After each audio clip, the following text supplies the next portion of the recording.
తెలుగు రాష్ట్రాల్లో అతిపెద్ద lift manufacturer lifts ట్రై.com dealership కూడా ఇవ్వబడును. నమస్తే ఉమాదేవరకొండ గారు. నమస్తే అమ్మా. తులారాశిలో పుట్టిన మగవారికి అసలు ఏ విధంగా ఉంటుంది అంటారు? వీళ్ళ గుణగణాలు ఏంటి? ఎస్పెషల్లీ నూతన సంవత్సరం రాగానే పోయిన సంవత్సరం మీదట ఈ సంవత్సరం ఫలితాలు ఏ విధంగా ఉండబోతున్నాయి అడుగుతూ ఉంటుంటారు. సో వీళ్ళకి ఏ విధంగా ఉండబోతుంది? తులారాశి వాళ్ళకి అబ్బాయిలందరికీ కూడా ఒక శుభవార్త అండి. అది ఏంటో లాస్ట్ సస్పెన్స్ చెప్తాను.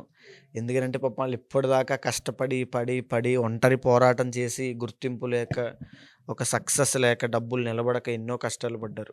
ముఖ్యంగా మనం ఫస్ట్ నుంచి వస్తే కనుక తులారాశి వాళ్ళకి అంటే చిత్తా నక్షత్రం 3, 4, స్వాతి, విశాఖ నక్షత్రం 1, 2, 3 పాదాల దాకా ఈ యొక్క తులారాశిగా పరిగణించబడతారు. ఈ తులారాశి ముఖ్యంగా అధిపతి శుక్రుడు అవుతాడు కాబట్టి చాలా కళాత్మకంగా క్రియేటివ్గా ఆలోచించి ఏదో ఒకటి సాధించాలి అనేటువంటి కసి పట్టుదలతో పరిగెట్టేటువంటి వాళ్ళలో తులారాశి వాళ్ళు ఫస్ట్ ఉంటారు. ద ఒరిజినల్ సెకండ్ హౌస్ తులారాశి వాళ్ళకి వచ్చేసి వృశ్చికం అవుతుంది. సెకండ్ అండ్ సెవెంత్ లార్డ్ కుజుడు అవుతాడు కాబట్టి వీళ్ళ జీవితంలో మ్యారేజ్ అనేటువంటిది ఒక మలుపు తిరుగుతుంది. ఇది చాలా బల్లగుద్ది చెప్పొచ్చండి.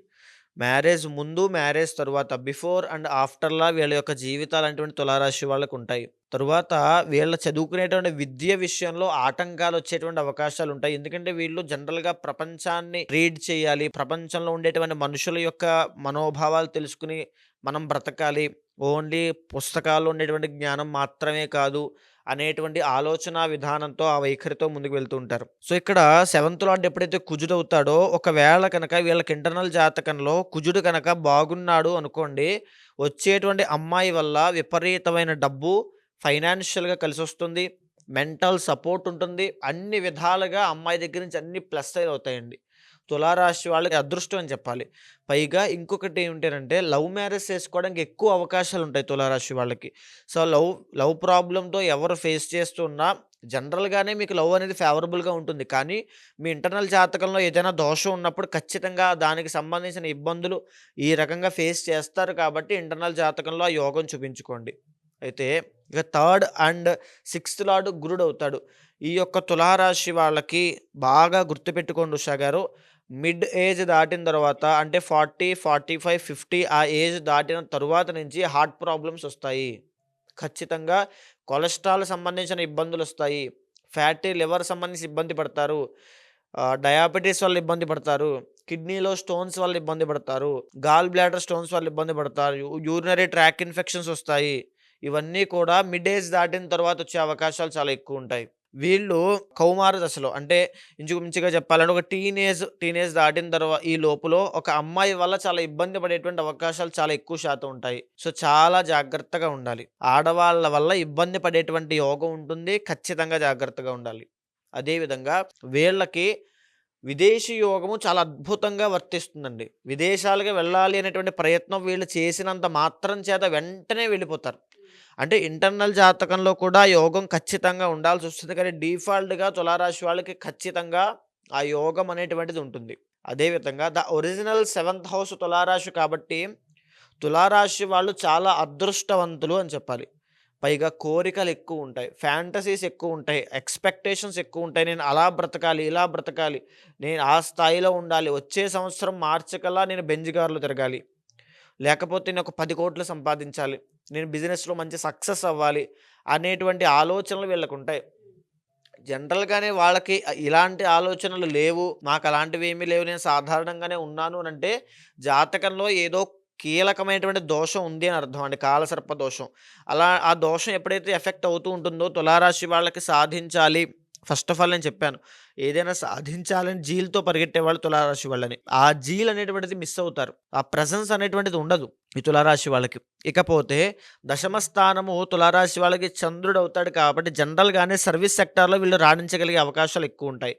ఐఏఎస్ చదివినా, ఐపీఎస్ చదివినా, లేకపోతే పొలిటీషియన్స్గా వెళ్ళినా, లేకపోతే ఒక ఆర్గనైజేషన్స్, లేకపోతే డైరీ ఫార్మ్స్, లేకపోతే పాల వ్యాపారములు, ద్రవ పదార్థములు, ఆక్వా బిజినెస్లు, చేపల చెరువులు, వ్యవసాయం, ఐస్ క్రీమ్ సంబంధించినటువంటి షాప్స్, ఫ్రాంచైజీలు, చాక్లెట్ బిజినెస్లు, హోటల్స్ అవ్వచ్చు, చిన్న చిన్న వ్యాపారాల దగ్గర నుంచి పెద్ద పెద్ద hotels, restaurants, bars, wine shops.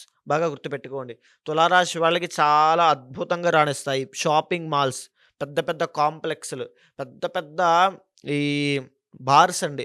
Wine shops, bars, restaurants, hotel అన్ని దాంట్లో ఉంటాయి. నోవోటెల్ ఎగ్జాంపుల్ మనం తీసుకున్నాం అనుకోండి.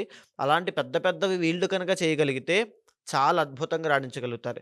ఇంకా చెప్పాలంటే నర్సింగ్ అవ్వచ్చు. చంద్రుడు కాబట్టి వ్యవసాయదారుల కింద ఆర్గానిక్ పంటలు పండించేవాళ్ళు, కూరగాయల వ్యాపారం చేసేవాళ్ళు ఇవన్నీ కూడా వీళ్ళ వృత్తుల్లోకే వస్తాయి. వీళ్ళు ఆ వృత్తులు సెలెక్ట్ చేసుకుంటే చాలా అద్భుతంగా రాణిస్తారు. అయితే వీళ్ళకుండేటువంటి ఇంకో గొప్ప విషయం చెప్పనా అండి? భాగ్యస్థానం ఎప్పుడైతే రూల్డ్ బై మెర్క్యూరీ అవుతుందో వీళ్ళు 2, 3 రకాలుగా డబ్బు సంపాదించడానికి అవకాశాలు ఎక్కువుంటాయి. అంటే dual or multiple income sources ఉంటాయి. ఒక ఉద్యోగము, ఒక వ్యాపారము, ఒక ఇంటి రెంటలు, లేకపోతే ఒక వడ్డీ వ్యాపారము అంటే ఇక్కడ 4 వచ్చాయండి. ఇలాంటి చాలా తెలివితేటలు ఉన్నవాళ్ళు తులారాశి వాళ్ళు. వీళ్ళకి ఖచ్చితంగా ఆ యోగం ఉంటుంది. పెద్ద పెద్ద పలుకుబడినటువంటి వ్యక్తులతో పరిచయాలు ఏర్పడతాయి పొలిటికల్‌గా.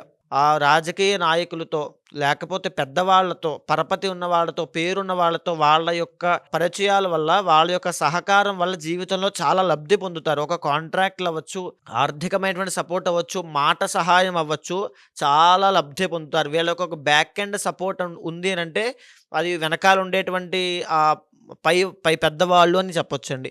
సో, ఇక్కడ మీ జాతకంలో 11th హౌస్ చాలా స్ట్రాంగ్‌గా ఉండాలి. 11th హౌస్ స్ట్రాంగ్‌గా ఉందంటే మీ ఫ్యామిలీ ఎమోషన్స్ చాలా బలంగా ఉంటాయి. లేకపోతే మీరు మీ ఫ్యామిలీని ఎంత బాగా చూసుకుంటారు, ఏ రేంజ్‌లో మీ ఫ్యామిలీ యొక్క పేరుని మీరు తీసుకెళ్ళగలుగుతారని తెలుస్తుంది. అండ్ 11th హౌస్ వీక్‌గా ఉంది అంటే కాస్త ఇబ్బంది పడతారని కూడా అర్థము. సో, ఇక్కడ ఎప్పుడైతే తులారాశి వాళ్ళకి ముఖ్యంగా అష్టమ స్థానం శుక్రుడు అవుతాడో జాగ్రత్తగా ఉండాల్సింది ఆడవాళ్ళ గురించి అని చెప్పాను కదండీ! అదే విధంగా తులారాశి వాళ్ళు కాస్త సెక్సువల్ ప్రాబ్లమ్స్ కూడా వచ్చే అవకాశాలుంటాయి. ఫెర్టిలిటీ ప్రాబ్లమ్స్, స్పెర్మ్ కౌంట్ సంబంధించినటువంటి ఇబ్బందులు, ఇంకా మగవాళ్ళకి సంబంధించిన ఇబ్బందులన్నీ కూడా ఈ తులారాశి వాళ్ళకి వచ్చే అవకాశాలు చాలా ఎక్కువ శాతం ఉంటాయి. ఆడవాళ్ళ వల్ల మోసపోయే అవకాశాలుంటాయి. అయితే ఇప్పుడు ఈ సంవత్సరం 2025 ఎలా ఉండబోతోంది? వృత్తి విషయాల్లో, వ్యాపారం విషయాల్లో ఆర్థికంగా కాస్త ఉపశమనం కలిగే అవకాశం ఉంటుంది. మేజర్‌గా ఒక విషయం చెప్తానండి మీ అందరికీ కూడా తులారాశి వాళ్ళకి. మే 15వ తారీఖు తరువాత ఒక గొప్ప స్థాయికి వెళ్ళబోతున్నారు. ఓకే. డబ్బు ఎలా వస్తుందో అదృష్టంలాగా ఒక రాజయోగం పట్టినట్టుగా డబ్బొచ్చి పడుతుంది. ఇప్పటిదాకా మీరు పోగొట్టుకున్న పరువు, మీ పేరు, మీ డబ్బు ప్రతీది కూడా మళ్ళీ మీ గౌరవము ప్రతీది కూడా తిరిగి మళ్ళీ వెనక్కి వస్తాయి. పునర్వైభవాన్ని మళ్ళీ చూడబోతున్నారు. ఆస్తులు కొనే అవకాశం ఉంది. వస్తువులు కొనే అవకాశం ఉంది. వాహనాలు కొనే అవకాశం ఉంది. గృహ నిర్మాణాలు చేసే అవకాశం ఉంది. పెళ్ళిళ్ళు చేసుకునే అవకాశం ఉంది. సంతానయోగం చేసుకునే అవకాశం ఉంది. ఇంట్లో శుభకార్యాలు చేసుకునే అవకాశం ఉంది. విందు వినోద కార్యక్రమాలకు వెళ్ళే అవకాశం ఉంది. ఆధ్యాత్మికంగా దాన ధర్మాలు చేసేటువంటి అవకాశం ఉంది. ఈ 9 అంశాలలో తులారాశి వాళ్ళు చాలా అద్భుతంగా రాణించగలుగుతున్నారు. మే దగ్గర నుంచి అక్టోబర్ దాకా 5 నెలలు. 5 నెలలు. ఈ అక్టోబర్ తరువాత నుంచి కూడా అద్భుతంగా ఉంటుంది. అది సెపరేట్ అండి. అది వృత్తిరీత్యా సెటిల్మెంట్ అవ్వలేదు. డబ్బు ఉంది కానీ ఇంకా పర్మనెంట్ అవ్వట్లేదు నా జాబ్ అనుకునే వాళ్ళకి ఈ యొక్క అక్టోబర్ నుంచి డిసెంబర్ లోపు సెటిల్మెంట్ అయిపోతుంది. ఓకే.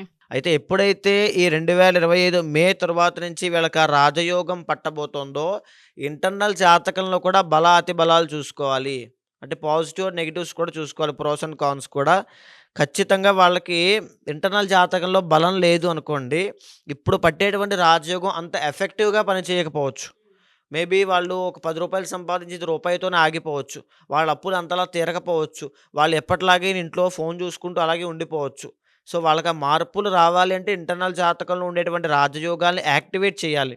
ఎయిదర్ మంత్ర జపంతోనో, పూజతోనో, పరిహారంతోనో, జపంతోనో, హోమంతోనో, భగవద్ ఆరాధనతోనో యాక్టివేట్ చేయాలి.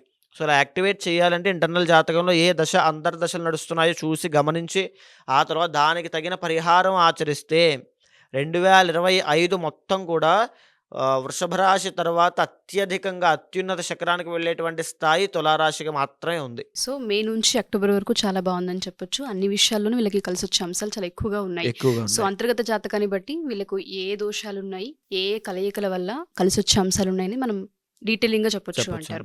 సో, వ్యాపార రీత్యా ఎవరైనా రాణించాలి అనుకున్నా అండ్ దాంతోపాటు మీరు ఎస్పెషల్లీ ఆడపిల్ల వల్ల, అమ్మాయిల వల్ల ఇబ్బందులు కలిగే అవకాశం కనిపిస్తూ ఉంది ఈ రాశి వారికి అన్నారు. అలా ఎవరైనా ముందుగానే జాగ్రత్త పడాలి అనుకున్నా అది మ్యారిటల్ ఇష్యూస్ అవ్వచ్చు, లేదు అంటే రిలేషన్‌షిప్ ఇష్యూస్ అవ్వచ్చు. వాళ్ళు తెలుసుకోవాలంటే ముందుగా ఏ విధంగా మిమ్మల్ని అప్రోచ్ అవ్వాలి అంటారు? తప్పకుండా అండి. మీకు కింద కనిపించేటువంటి నంబర్ కనుక మీరు కాంటాక్ట్ అయితే సో, మీరు కన్సల్ట్ అవ్వచ్చు. అయిన తరువాత మీ యొక్క date of birth, time of birth, place of birth చూసిన తర్వాత ఏ రకమైన విషయాల్లో మీరు జాగ్రత్త వహించాలి, బిజినెస్ పెడితే ఏ రకమైన బిజినెస్ మీరు పెట్టాలి, ఏ సమయంలో దాన్ని పెట్టాలి, పార్ట్నర్షిప్ పనికొస్తుందా లేదా, మ్యారీడ్ లైఫ్లో ఇష్యూస్ ఉంటాయా, సంతానపరమైన సమస్యలతో ఏదైనా ఇబ్బంది పడుతుంది, దానికి ఎలా మీరు సార్ట్ అవుట్ అవ్వాలి, ఎలాంటి ప్రికాషన్స్ తీసుకోవాలి, ఏ రోజున మీరు నియమం పాటించాలి, అసలు ఏ పరిహారం చేయాలో కూడా చూసి నేనే చేయించి ఖచ్చితంగా వాళ్ళకి ఆ మార్గం చూపిస్తానండి. డెఫినెట్గా అండి. ఎవరైతే తులారాశి వారు మా ఈ వీడియో చూస్తూ ఉంటుంటారో 2025 మే నుంచి మీకు చాలా బాగుంటుంది అని చెప్తూ ఉన్నారు. సో మీ జాతక రీత్యా ఏ ఏ విషయాలలో కలిసి వచ్చే అవకాశాలు ఉంటూ ఉంటాయి, అండ్ దాంతోపాటు ఏ ఏ కలయికల వల్ల దోషాలు ఏర్పడుతూ ఉన్నాయన్న వాటిపైన మీరు అవగాహన తెచ్చుకోవాలి అనుకున్నా, లేదా పరిహారం చూపించుకోవాలి అనుకున్నా, జాతకం చూపించుకోవాలి అనుకున్నా, కింద స్క్రోల్ అవుతున్న కాంటాక్ట్ నెంబర్ని కాంటాక్ట్ చేయొచ్చు. థ్యాంక్ యూ ఉమా గారు, thank you so much. Thank you అమ్మా.